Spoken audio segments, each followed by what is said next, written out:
Never be lacking in zeal, but keep your spiritual fervor, serving the Lord. Not subcultural, not anti-cultural, but countercultural in the best ways possible.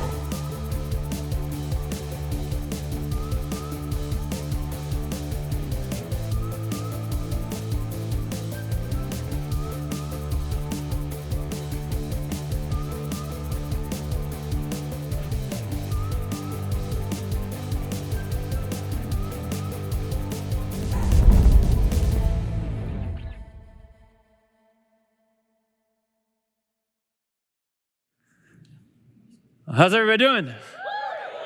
Good. It's good to be with you today. Hey, you know that next weekend is a can't miss weekend, right? We're celebrating our 30th anniversary. It is going to be a chance to look back and celebrate what God has done. And in some really, really exciting ways, it's actually a chance for us to look forward into the future. I'm going to show you some pictures of some things I think you'll be excited about. So I can't wait for next weekend. You know, in some ways, our 30th anniversary is actually a 2-week thing. You'll figure that out next week when you're here. And then I say, come back the next weekend. And then in the month of October, we're doing a series that is particularly a response to a survey we did of our community this past October, this past July, particularly for people who don't go to church, and to say, hey, what are your dilemmas? What are the difficult things about church and faith for you? And we're going to tackle some of those subjects. There'll be one weekend where you get to text in your questions, and I'll do my best to answer them live. It's going to be a fun month in October. And then we'll come back to Romans on the first weekend of November, which is the weekend before our election.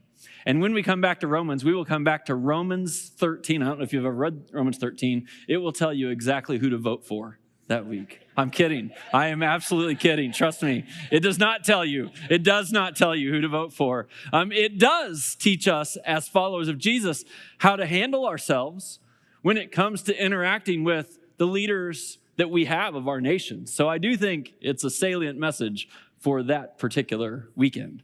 But of course, before we get to any of that, this weekend we're going to wrap up Romans chapter 12. We've been talking about this concept of fervor in our lives. And, you know, if you've been around, you know that Romans chapter 12 is all kind of built around a center verse in Romans 12 that says this: never be lacking in zeal, but keep your spiritual fervor serving the Lord. And I can't tell you how excited I've been about this series because, you know, this is a foundational verse for me, and I'm very confident that 5 weeks into this, it has become a foundational verse for many of you.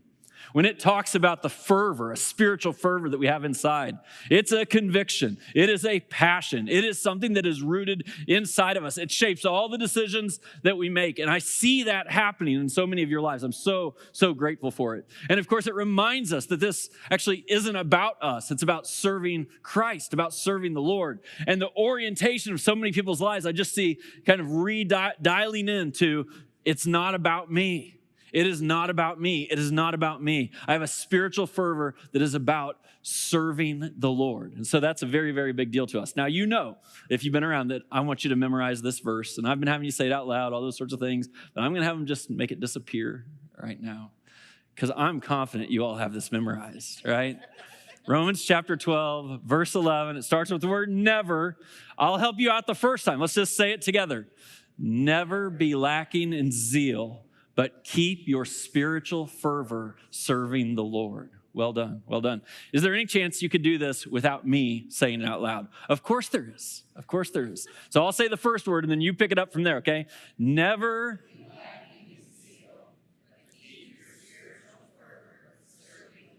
Oh my goodness, that's beautiful. Yes, yeah, give yourself a hand.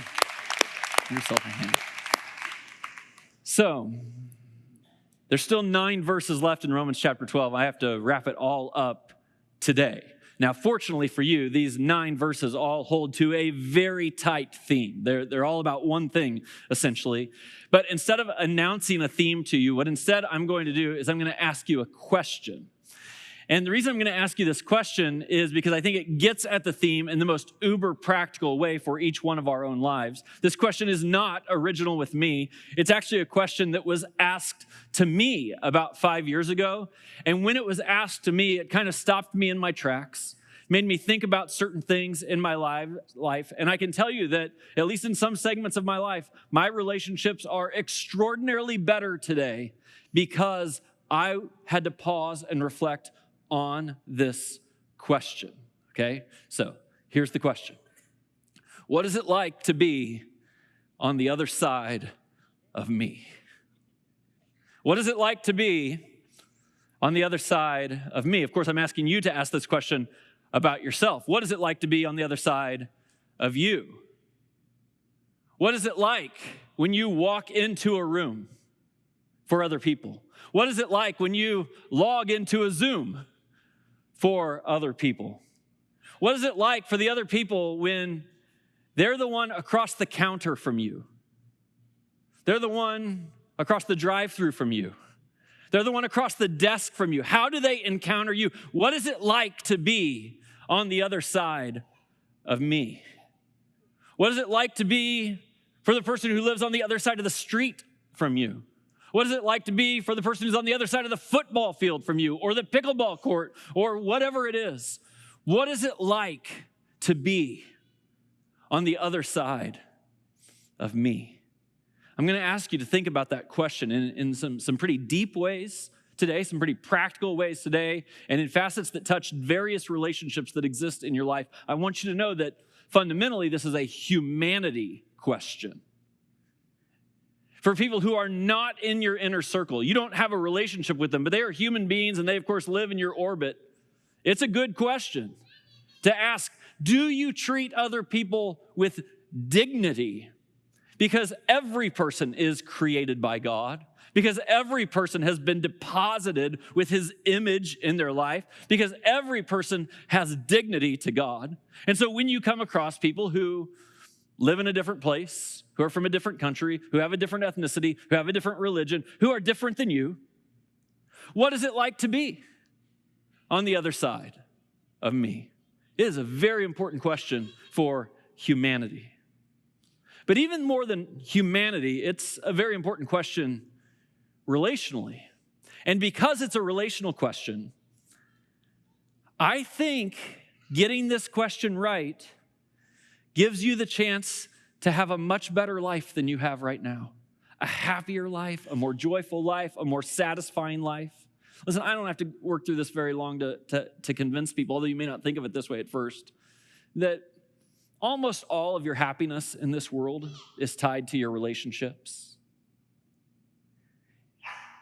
If you make lots of money, if you have a great job, if you live in the most beautiful house, but your relationships are empty, they're distant, they're strained, they're not good, it doesn't matter that you make lots of money and live in a big house. It doesn't matter.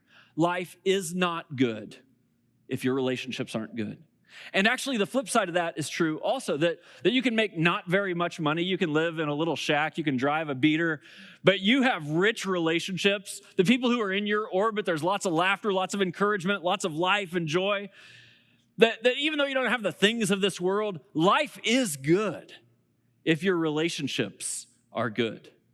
And this question, what is it like to be on the other side of me, is fundamentally a relational question, a relationship shaping question. Now, I have to say, before I get into the rest of the message, that every time I do a relational message, I know the risks that come with this, right? So let me name these risks. It is possible that many of you will be tempted to listen to this message and not apply it to yourself at all. It's totally possible. It's likely, I would even say, that while you're listening to this message, you're going to think, boy, does my spouse need to hear that. If only my son were here tonight. I need to somehow send this link to my boss. I don't want him to know that it's coming from me. Maybe my burner email account could send it to him. And you will start to think of other people who need to hear a relational message. You want them to think about what it's like to be on the other side of them. But this is not a message for them. This is a message for you. And there's only one question. What is it like to be on the other side of me? And I got to tell you, this happens all the time. Some of you have been around, you've heard me kind of give that little talk in a relationship series. And it never fails. I will go out to the commons area after this service, and one of you will come up to me and say, Greg, I know you want it to be for us, but I got to tell you, my son, and you're going to start talking about somebody else. And if you do that in the commons area tonight, I'm going to announce it to the whole commons area. Just so you know. Because this is not for somebody else. This is for you. Now, these 9 verses that finish up Romans chapter 12 have right in the middle of them a little 2-word phrase. It simply says, practice hospitality. Practice hospitality. It is these 2 words that actually get me to the question of, well, what is it like to be on the other side of me? Am I practicing hospitality? And if I was to narrow that to a single word, the question would kind of be, am I welcoming? Am I welcoming? And so I'm going to run you through a little battery of tests here in the first part of the message to help you analyze whether you're a welcoming person or not. And we'll use the wisdom of these passages in Romans 12 to get the categories right. Okay? So let's start with this. I'm welcoming in my face. I'm welcoming with my face. What is it like to be on the other side of me? Well, people encounter my face, my demeanor, my countenance, and it's something that shapes them. And I'm just going to ask you, because this is an evaluation, and we might as well just do this publicly, right? So let's just do a little scale of 1 to 10. 1 to 10. You know, one of my favorite lines I ever heard in a sermon was from someone else, and he said this. He said, "You got joy in your heart? You should tell your face about it."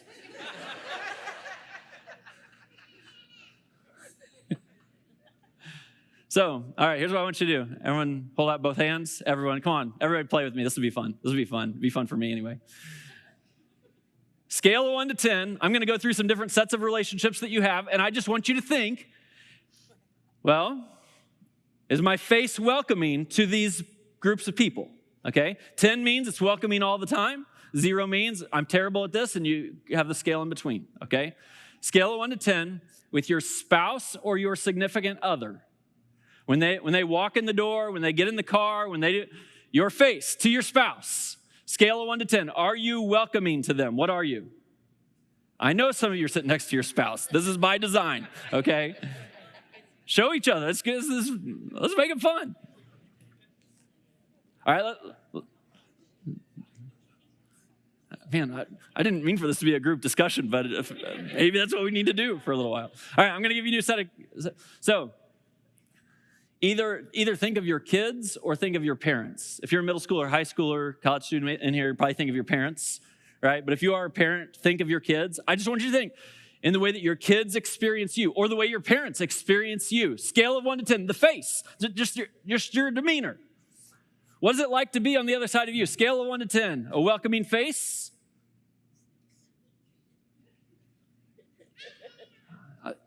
I'll go a little faster here.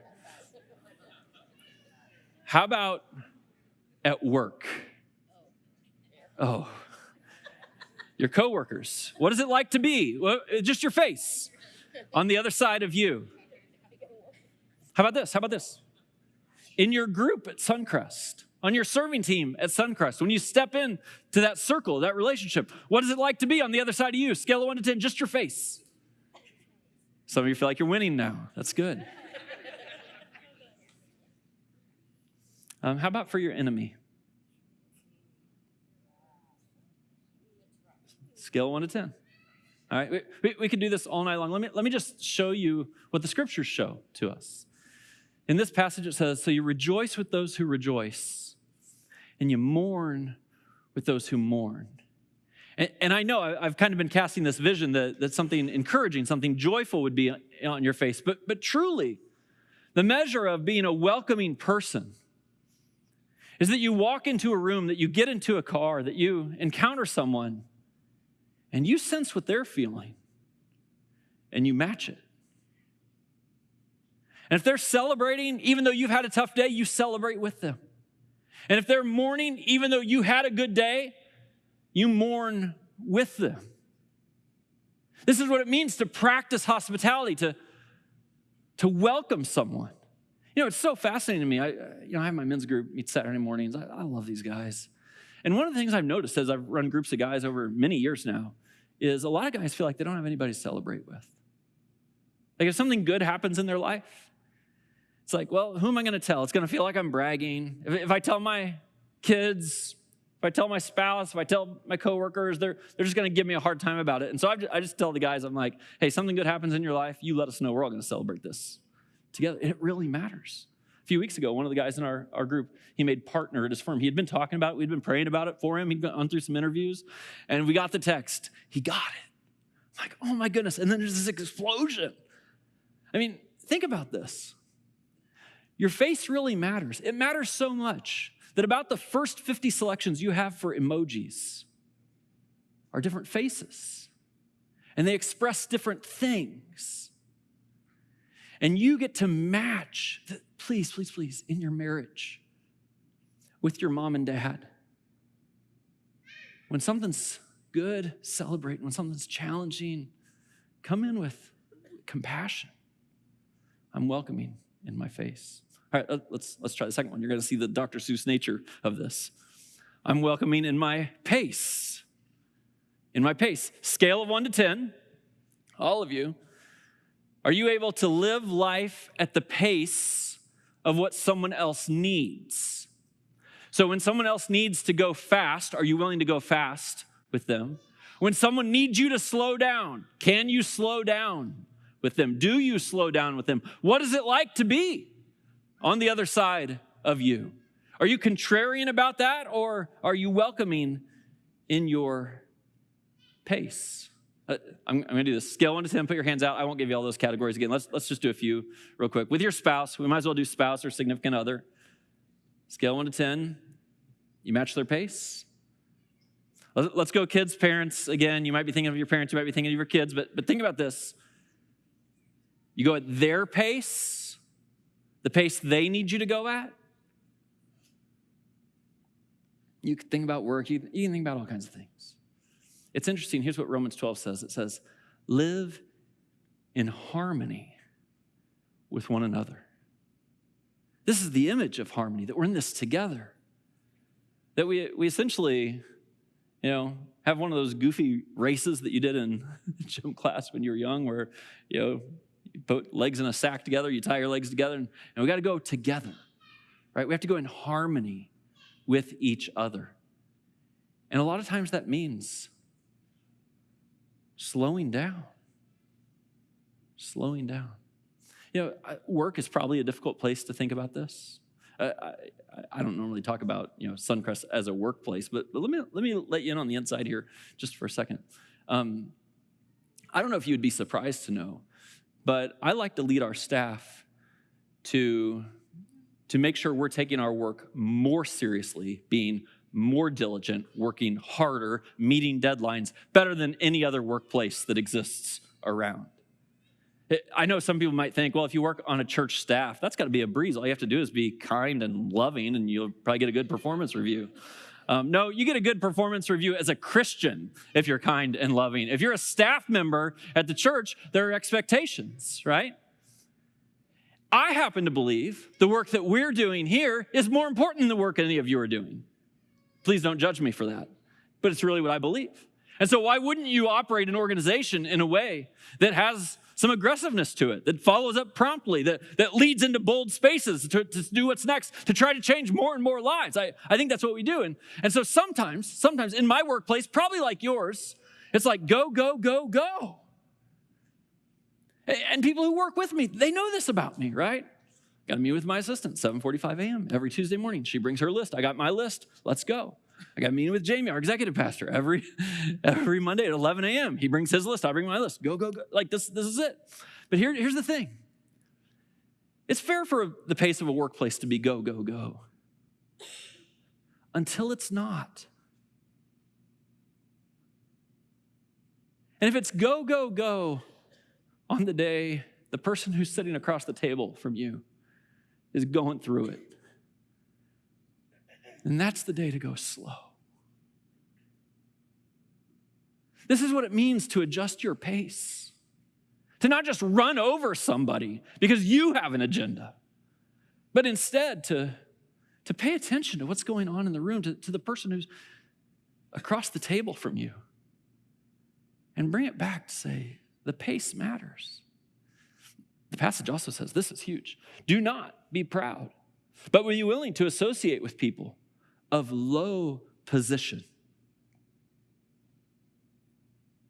This is acknowledging something that's clearly true about our society. There is a social strata. There are people who are perceived as lower and people who are perceived as higher in the social strata. And one of the interesting things is the higher you move in the social strata, you know what's happening there, right? You start to think of yourself as more important than others. When you aren't more important than them, you're just higher in the social strata. You could be tempted to be great to people who are across the table from you, who can give you a boost. But the people who can do nothing for you, the people who are at a lower position, the real question is, how do you treat them? That human dignity is actually not about where someone fits on a social strata, but it means that whoever I encounter, they are a creation of God, someone who bears his image and is loved by him. And in my pace of life, it means that I would stop and be hospitable, be welcoming to, slow my pace to people who can do nothing for me. One more category here.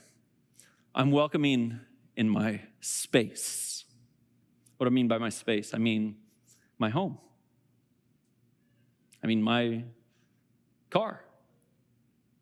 I mean my money. I mean my time. That I'm the kind of person who practices hospitality all of the time. I'm a welcoming person, and whatever God has given me, and I do pray that you see it that way, that God has given you, he's given to you for a purpose, and at least according to the scriptures, it's there to be shared. Now, let's just do this. I'll just make you do this one time. Get your hands back out. Scale of 1 to 10. When it comes to your space, your stuff, how good are you at being welcoming, at sharing your stuff? Here's what Romans 12 says. Share with the Lord's people who are in need. Share with the Lord's people who are in need. Let me live here just for a second. If you have a house and it has more rooms than you need, and you come across people who need a room, then it's at least worth pausing to ask the question, would I share that room with someone in need? If you have a car or cars, you have more cars than you need, and someone has a need, in the economy of God, it's just that we share with what we need. In your time that God's given you, that you would share that time with the Lord's people who are in need, and practice hospitality. Hospitality is just looking through this lens and saying, actually, it's about the other person. It's not about me. I think in our world, sometimes we get hospitality wrong because hospitality gets defined in some ways as you were able to create a beautiful home and people are now very impressed with you. You're so good at hospitality. But the right definition of hospitality is that you were able to have people into your home and they weren't impressed with you. They felt loved by you. Last weekend, I went to the Notre Dame game, had a friend of mine go with me, and I found out a few weeks ago this friend of mine has a Hellcat. You know what that is? It's a really fast car, right? And so, we were going to drive to the game together, and he said, I'll drive. And I said, well, how about we take the Hellcat? And he said to me, he said to me, he's like, if you can promise me it won't rain, then we can take the Hellcat. I'm like, okay. I said, I promise. Pulled up to his house on Saturday. It was raining. And we took the Hellcat. Not only did we take the Hellcat, after he put up the door to his garage, he tossed me the keys. He said, "You're driving." It was nice. Oh my goodness. Oh my goodness, I drove so fast. I'm sorry. But I'm like, it's this simple. Well, let me tell you what it feels like to be on the other side of him. It feels awesome. It feels like he cares about his car, but he cares less about his car than he cares about me. It feels like he wants me to have an experience that I haven't had before, and that even at a little risk or sharing of something that's valuable to him, he'd say yes to me. That feels awesome. And we had a great day with great conversation and a great ride. In so many ways, these are the things that are just practice hospitality. And if someone's hungry, feed him. If someone's thirsty, give him something to drink. So, let me come back to this fundamental question. What is it like to be on the other side of me? You're probably capturing this, that the way you carry yourself, the actions that you take, it creates a vibe around you. It creates an aura around you. Maybe I would say it this way, it creates a climate around you. You walk into a room, you get into a car, you roll over in bed, and you're communicating something. And I got to tell you, I'm not sure we're all great at answering this question for ourselves. That we may not be self-aware enough in order to get this right. When I say creating a climate, some of you are like, this is the climate I'm creating. It's sunshine and it's sand. People who are around me, this is probably what they experience. But maybe your sunshine and sand is actually creating this. And you may or may not know, but the people who are around you know.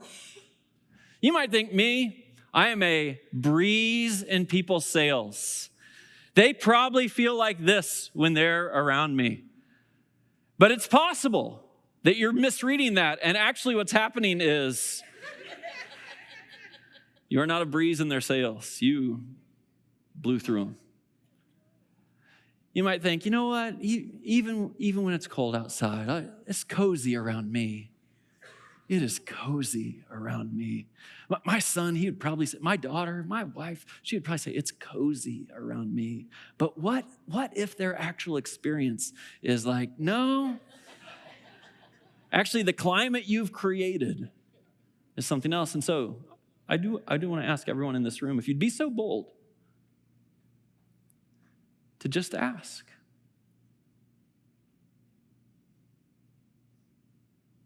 To ask your spouse or your significant other, to ask your kids or your parents, to ask someone at work, hey, I'm trying to figure this out. What's it like to be on the other side of me? Give them permission to speak freely, and then be prepared for 3 things. First of all, you'll probably get some affirmation. You probably will. There's some encouragement, some like, hey, these are good things. You'll probably second get some surprises. Things that you just didn't see yourself. And that'll be enlightening to you. To be like, oh, that's how that comes across. Maybe good, maybe bad, whatever. It's just new information. It's a surprise. And you'll probably get some painful information. That if you give people permission to speak freely, they will say to you, hey, actually, it's not so great sometimes. When you sit down at the dinner table, everything changes.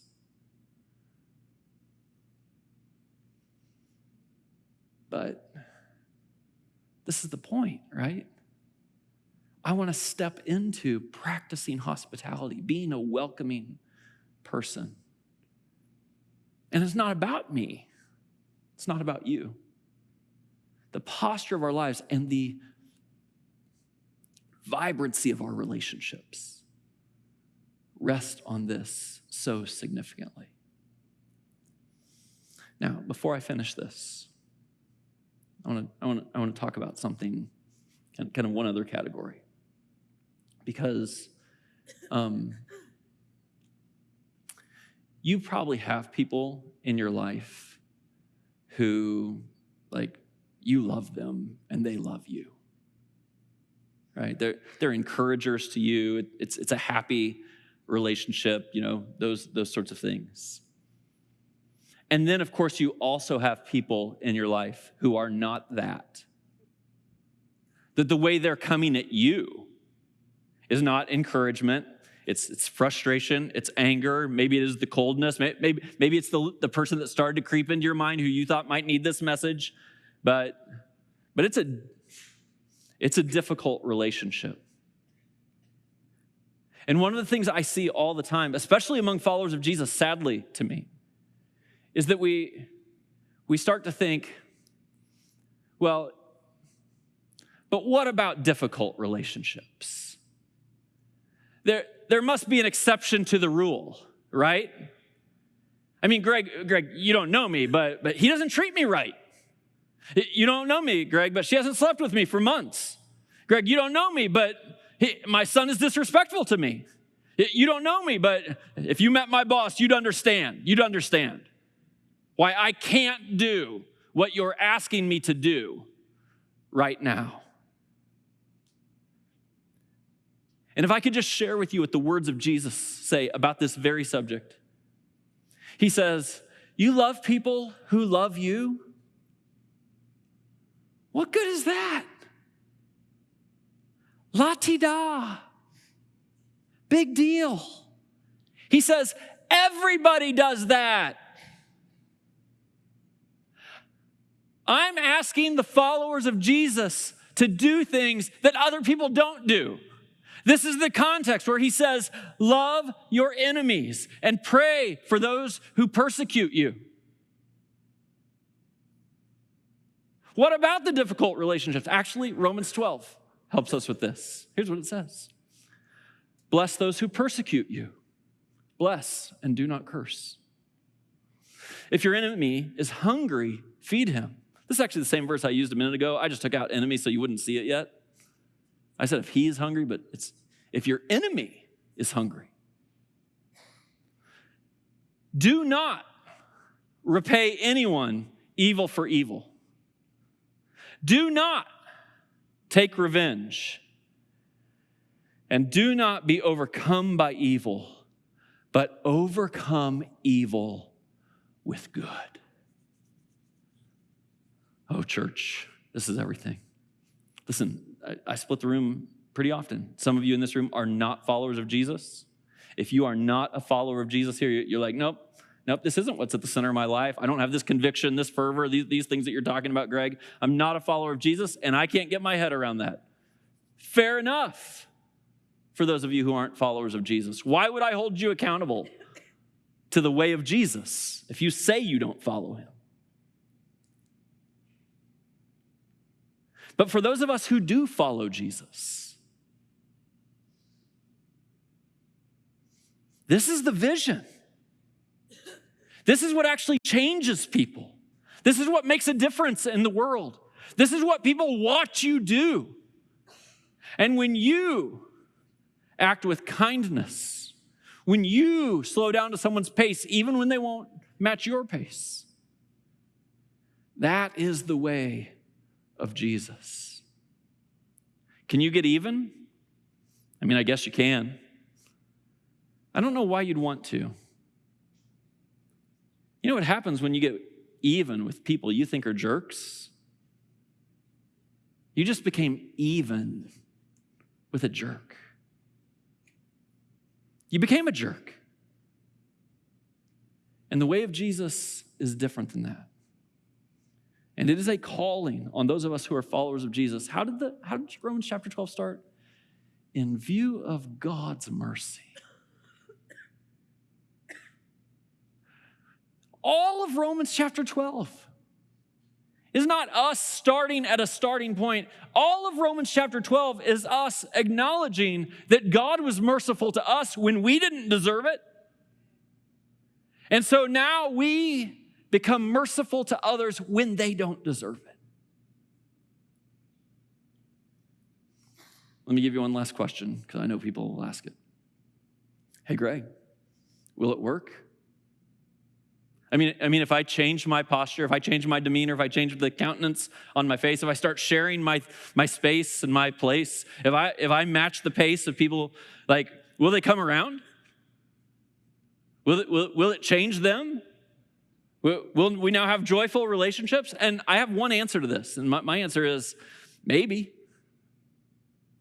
Maybe.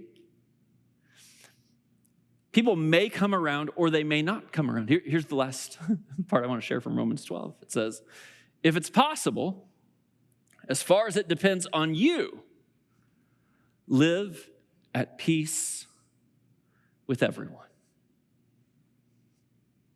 When it depends on them, it may not be possible. That's the acknowledgement of the scriptures. Will it work? It might work to transform the relationship that you have with someone. Actually, if you don't do this, it won't work, so you might as well go for it. But let me just make sure we're framing the question the right way. What do we mean by work?